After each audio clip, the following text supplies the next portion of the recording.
dig this. There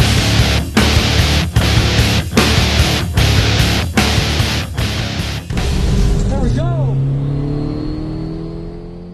Hey guys, welcome back to Dry Racing.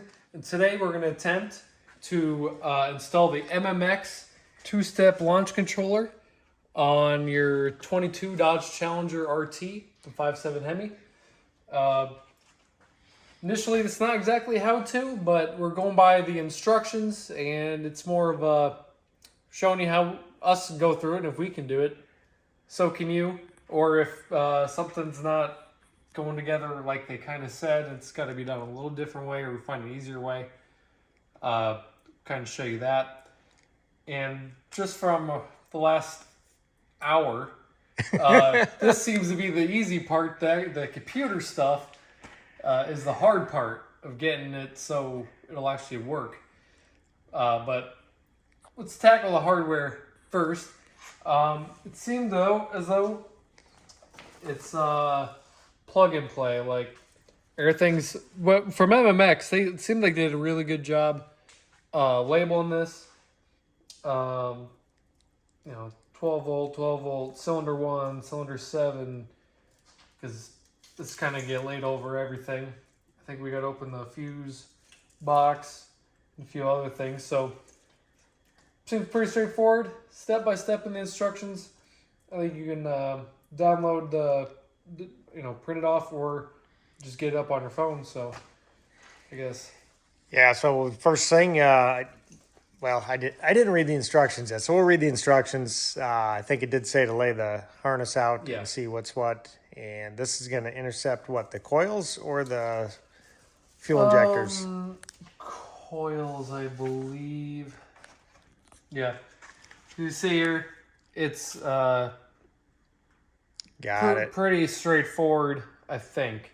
So let's get this laid out and see what we got, and then I'll come back to you. So this stuff seems to be laying out pretty good, and everything's labeled and kind of sit where it needs to be.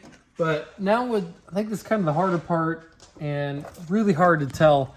But there's a 12 pin, and then we also got this 2 pin in here, and down there, that boot right there, which has like I don't know what kind of cable, a wire of sorts, and then the hood latch cable. That's where they're telling us it needs to go. And so that might take a little cutting and being careful, because obviously we don't want to nick whatever's in there. If this was an auto car, I guess there's a plate that is used for Clutch pedal block off. Clutch pedal block off that you would go through that. But this is a stick car, because you're a man. That's what you bought. And so we got to really finesse and be easy on what we're cutting here. So if we find an easy way to do that, we'll show you. So under the dash, where we're trying to work, they got this cover, a piece of duct work, and I think that's a light or something under here. And what we're trying to do, I have to get the flashlight and get under the dash. So there's Ricky's finger. Okay, why don't you just push the dang wires through? I need to cut it a little bit more. I didn't know if there was like 2 layers there. No, it's just one. Okay, let me have that flashlight back, and I'll just open it up. Okay, Ricky managed to push the harness through. And the next step would be to route this to the other side of the car. We're going to work on under the hood, and then we'll get back to wiring inside the car. One thing that the instructions were not real clear on is where to place, I guess, the power for the 12 volt ignition. So you can see here they have it wired there, and you'll end up crimping that into this fuse. So on the instructions, it looks like they have it like routed like between these 2 relays and landed. But that wasn't making any sense by what those 2 fuses were. So we were kind of looking around for a fuse to go into, but these ones are always hot, and we don't want this thing constantly drawing power even with the ignition off. These ones didn't seem to pick up any power when we turned on the ignition, but reading online, it seems though you pull that fuse, you put it in the bottom part here, So and then you drop the it 20 in. amp. Yeah. Which is, what is that in here? Oh, that is the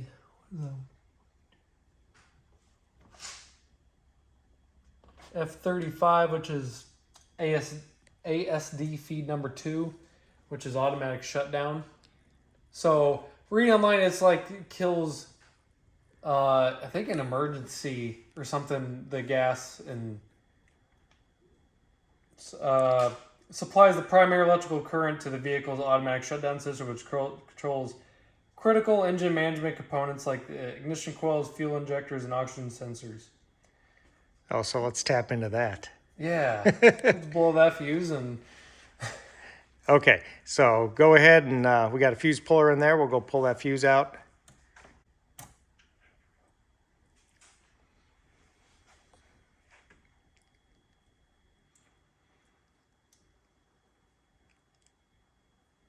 All right, fits right in there. All right.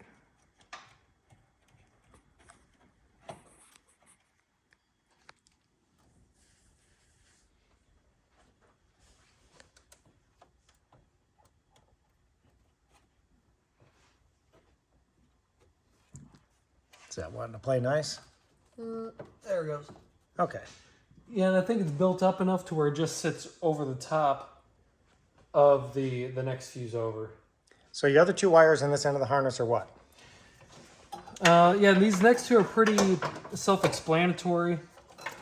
We got a 12 volt fuse block, which on the instructions is very clear. We'll just set it right on this 12 volt power. The other one's a ground, and we have looks like 2 ground sources down there. So those will just land, bolt them down. Simple as that. Okay, I'll unhook the battery. You go ahead and start working on the power ground All right. as soon as I get the battery. Okay, Ricky's making the crimp there. We tied the relay. There's a little tiny bracket piece coming out, and then this appears to be some kind of fuse holder. Used a push pin and mounted it there pretty clean. Then we're 12 volt mounted there, but by design it's like pretty big and bulky, so we're gonna have to notch this I think eventually. Not a big deal right now. No. But we'll probably just cut out a little chunk of that, and then obviously, like I said, we put the ground down there. So let's kind of get this all cleaned up now. Fuse lid back on, and see how everything sits, and then start. Yeah, make it nice. Route it around, yeah. See how it all wants to lay out. But I think that's the most intimidating part of it all. I mean, Actually, pushing it through the boot was the worst. well, that was tough. This is a little more intimidating because you don't want to, mess. It's power. You don't want to mess something up, The rest looks plug and play. Okay. Sure. Okay, to get these coil pack clips off, first thing you have to do, I popped all these up, and then I'm gonna get in here with this plastic push tool, push them down a little bit, and get in there, and then just pulls right up. You want to be gentle and not crack anything. We were kind of fighting that for a bit, and we looked up a video, and it's exactly how you think it would be, but then again, the video, they probably had them unplugged and replugged back in 10 times, whereas this is the first time these ones have came off. Seriously though, it's not that hard. Now that... Well, with your finger, you can't. No, I can't. So just push. See, look, So it might help with a little... I think it might be able to even use a screwdriver, but probably safer with this plastic tool. Yeah. So not that bad, just... Yeah, they're all coming off once you know. All right, not gonna lie, guys, it's been a few days later. Last we showed you how we take apart the clips. Actually, a lot easier to think. It just got to get in there. As you can see, it's really nice with this kit. It's all labeled really nice. It's pretty much you pop out your old clip, which is this, and you put the new one on there, and then put the original into that piece. Kind of, what would you say, kind of like a bypass on it? Well, it has to go down and back to the relay. It's yeah. kind of a, yeah. Yeah. And then show you how to get in there. So this kind of finish touches. It turns out that they give you enough, and so you can like make it clean. That's probably one of our more clean installs than something we've done. But we still got to take it all apart when we get the Whipple on here. So Yeah, we'll make it a little cleaner when we finish. So I mean that's really the kind of the hardest part of this all, especially getting it through here. Now you see what Dad did here. He ran it pretty cleanly through the kick panel there. He was trying to experiment a few things, but the one piece he put on here is a button, which we'll show you here in a second. For right now, he's wrapped around the seat. Hopefully, you don't. It's very temporary. Hopefully, you don't have to go. Because we're leaving in a couple days. Right. I think the main thing they want you to do is route it through into the other side. Yeah. I think it's right.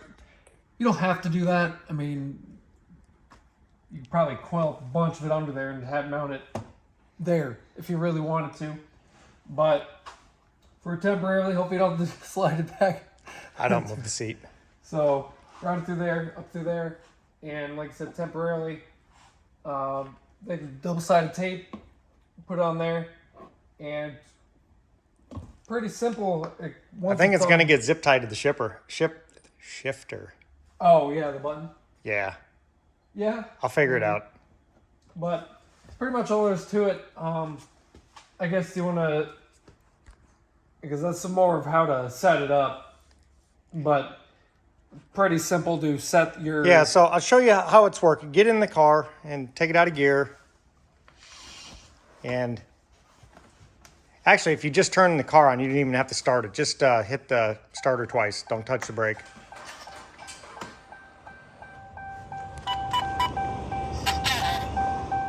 There you go. All right, now you don't have to do anything there.